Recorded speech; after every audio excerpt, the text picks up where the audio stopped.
Electric field क्या है कि एक चार्ज अगर किसी दूसरे चार्ज पर जहां तक फोर्स लगाता है उसको हम इलेक्ट्रिक फील्ड कहते हैं।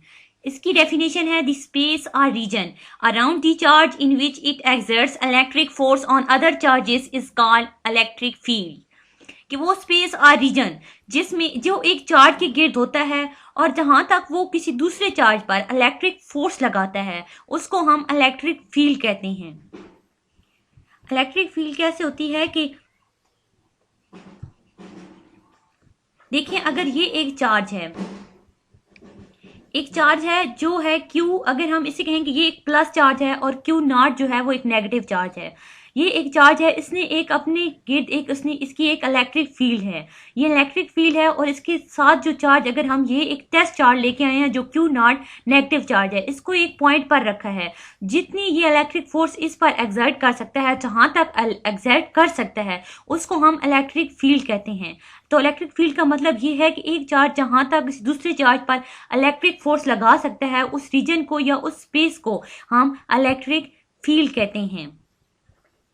अब इलेक्ट्रिक फील्ड को किसने एक्सप्लेन किया? अब माइकल फैराडे की theory of transmission of electric field हम पढ़ते हैं कि Michael Faraday theory of transmission of electric field, पहली बात कि लाइक ग्रेविटेशनल फील्ड की तरह origin of electric force is still unknown, so they are called as forces of nature.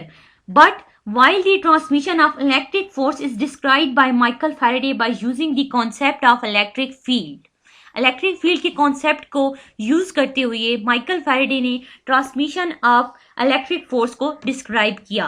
According to his theory, it is intrinsic property of nature that an electric field exists in space around an electric charge.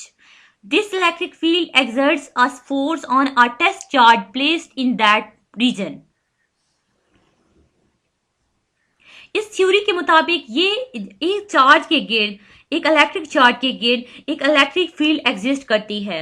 यानी वो electric field का क्या मतलब है कि जहां तक वो किसी दूसरे चार्ज पर इलेक्ट्रिक फोर्स एक्सर्ट कर सकता है, ये उसकी नेचुरली प्रॉपर्टी है, ये उसकी अपनी एक नेचुरली प्रॉपर्टी है। और इलेक्ट्रिक फील्ड क्या करती है? एक फोर्स लगाती है उस टेस्ट चार्ज पर जो कि उस रीजन में आता है। उस रीजन में अगर हम कोई चार्ज रखेंगे तो वो उस पर इलेक्ट्रिक फोर्स लगाएगी। ये क्या थी? Michael Faraday theory. इसके मुताबिक, माइकल फैराडे थ्योरी मुताबिक कि एक इलेक्ट्रिक चार्ज है और वो जहां तक किसी दूसरे चार्ज पर इलेक्ट्रिक फोर्स एक्सर्ट कर सकता है उसको हम इलेक्ट्रिक फील्ड कहते हैं। और वो इलेक्ट्रिक फील्ड क्या करती है? किसी दूसरे जो टेस्ट चार्ज पर जो उसके चार्ज के करीब आता है और वहां तक जहां तक वो इलेक्ट्रिक फोर्स लगा सकता है उस स्पेस तक उस रीजन को हम क्या कहते हैं? इलेक्ट्रिक फील्ड कहते हैं।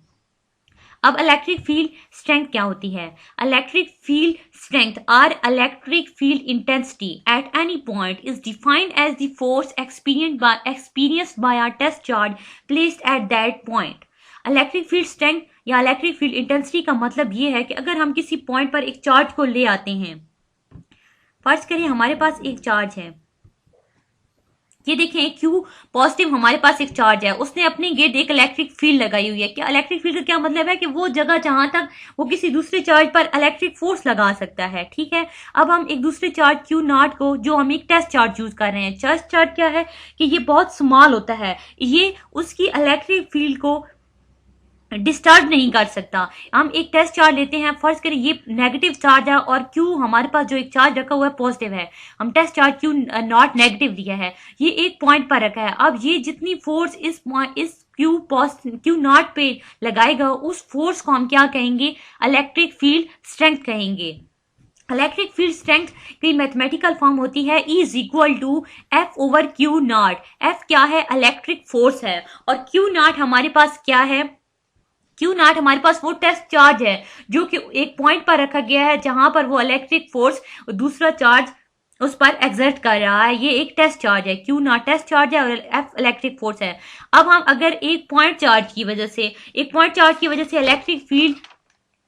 इलेक्ट्रिक फील्ड स्ट्रेंथ को एक्सप्लेन करें तो पॉइंट चार्ज कौन सा होता है? वो चार्ज जो नॉन जीरो चार्ज रखता है, यानी उस पर कोई ना कोई चार्ज जरूर हो सकता है। तो हम क्या कहते हैं कि हमें अकॉर्डिंग टू कूलम्स लॉ के F is equal to 1/4 pi epsilon naught Q naught over R square होता है। ये अकॉर्डिंग टू कूलम्स लॉ है। अब देखें, अगर हम इक्वेशन 1 को देखें, इक्वेशन 1 हमारे पास क्या है, E इज इक्वल टू, यानी electric field strength is equal to F over Q naught है। F क्या है, इलेक्ट्रिक फोर्स है। तो हम electric force according to Coulomb's law, electric force किसकी इक्वल होती है, 1/4 pi epsilon naught Q naught over are square. अगर हम इसकी वैल्यू इक्वेशन 1 में पुट कर दें तो E इज इक्वल टू हमारे पास क्या आ जाएगा, 1/4 pi epsilon naught Q naught over are square over Q naught आ जाएगा।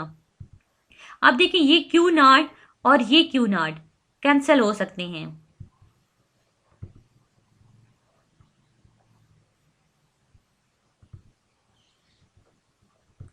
सॉरी,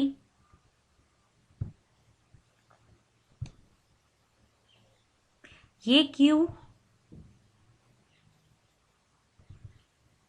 देखिए अब ये क्यू नॉट और ये क्यू नॉट कैंसिल हो सकते हैं।